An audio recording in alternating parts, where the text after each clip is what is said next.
안녕하십니까, 김박사 불어 시간입니다. 오늘은 같은 처지 동병상련, 패는 칼보다 강하다 동호지필, 히키코모리의 원조 두문불출이라는 세 가지 고사성어를 주제로 방송을 시작합니다. 저는 용수령 김박입니다. 자, 첫 번째 고사성어는 동병상련 되겠습니다. 한 가지 동, 병들 병, 서로 상, 불쌍히 여길 연자로 구성되어 있으며 어려운 사람끼리 동정하고 서로 도운다는 말이 되겠습니다. 5월 춘추에 기록되어 있는 내용이기도 합니다. 자, 유래를 먼저 살펴보도록 하겠습니다. 함련은 자객인 전저를 시켜 오나라의 왕 요를 죽이고 왕위에 오른 사람입니다. 그리고 그의 신하인 오자선은 전저를 천거한 공로로 대부가 되었고, 또한 초나라에서 망명한 백비를 천거하여 함께 정치를 하게 되었습니다. 그때 같은 대부인 필이라는 사람이 백비를 한 번 보고 왜 그렇게 신용합니까? 라고 물으니 그것은 그와 내가 같은 원한을 지니고 있기 때문이다. 하상가에 같은 병에는 서로 불쌍히 여겨 한 가지로 걱정하고 서로 구하네. 놀라서 나는 새는 서로 따르며 날아가고 여울로 흐르는 물은 그로 인하여 다시 함께 흐르네 라고 대답했다 합니다.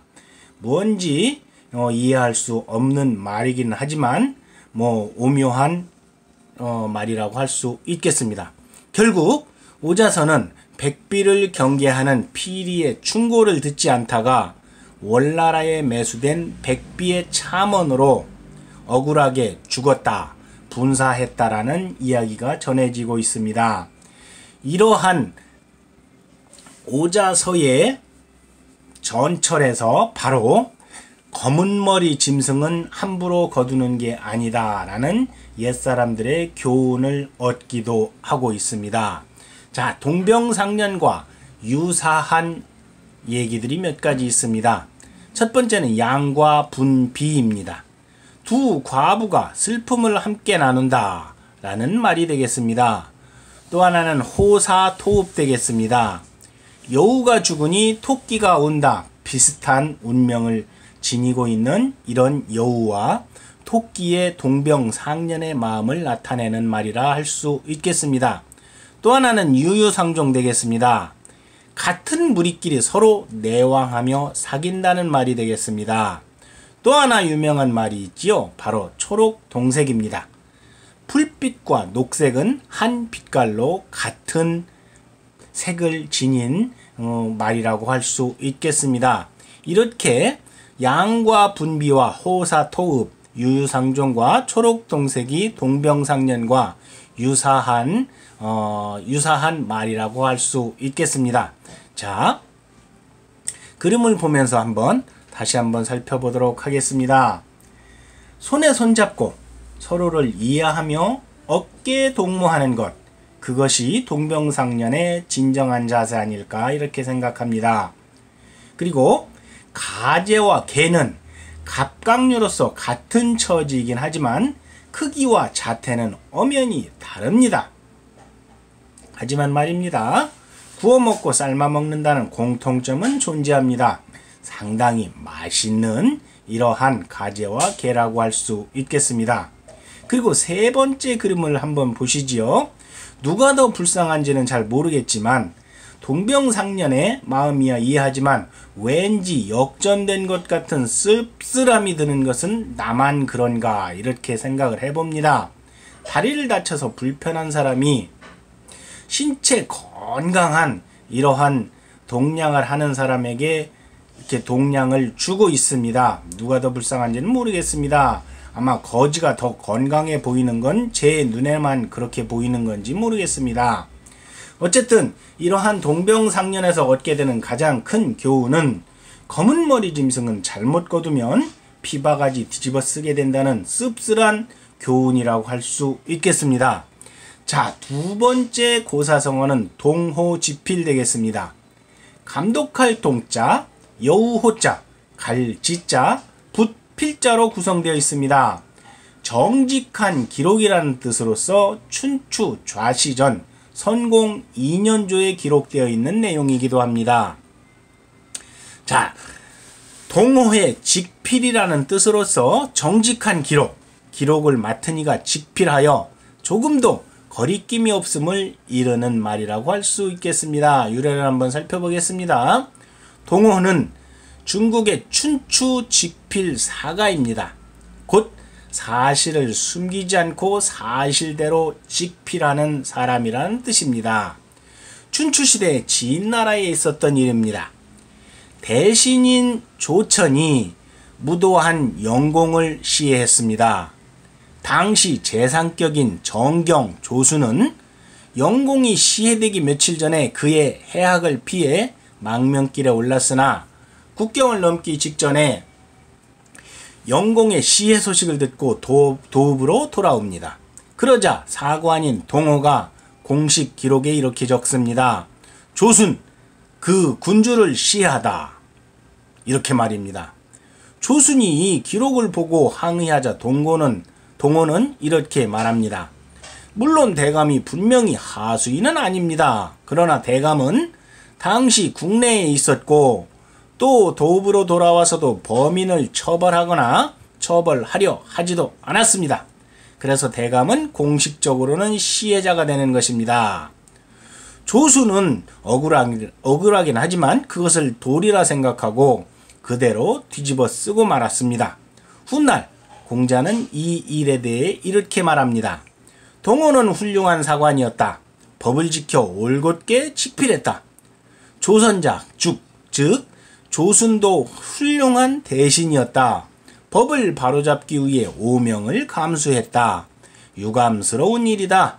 국경을 넘어 외국에 있었더라면 조순의 책임은 면했을 텐데 라고 공자조차도 억울한 누명을 쓴 조순의 이런 형편을 동정했다라는 데에서 동호지필이라는 말이 생겼다고 할 수 있겠습니다. 자, 그림을 보면서 한번 다시 되돌아보도록 하겠습니다.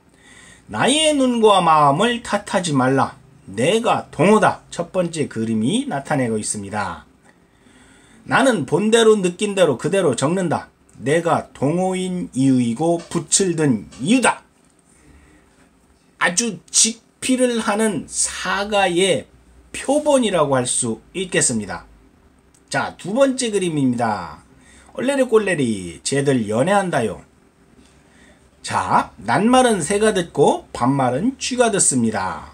고로 세상에 비밀은 존재하지 않습니다. 다만 새와 쥐가 말을 할 수 없기 때문에 이렇게 덮어지고 있다고 할 수 있겠습니다.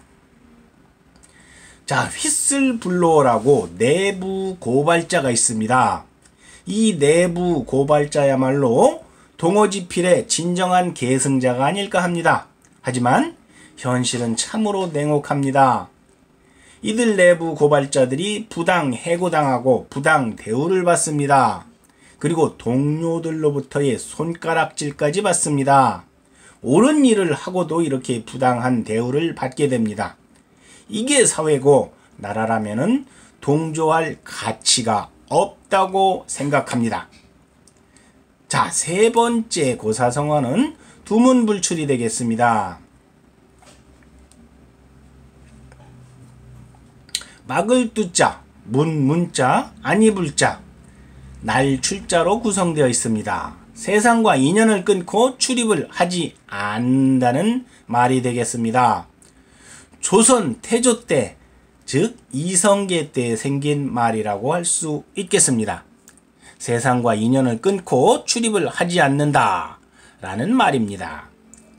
1392년 7월 16일 기울어질 대로 기울어진 고려의 마지막 공양왕이 마침내 이성계에게 선의 형식을 빌려 왕위를 물려주면서 새 나라인 조선이 세워지게 됩니다.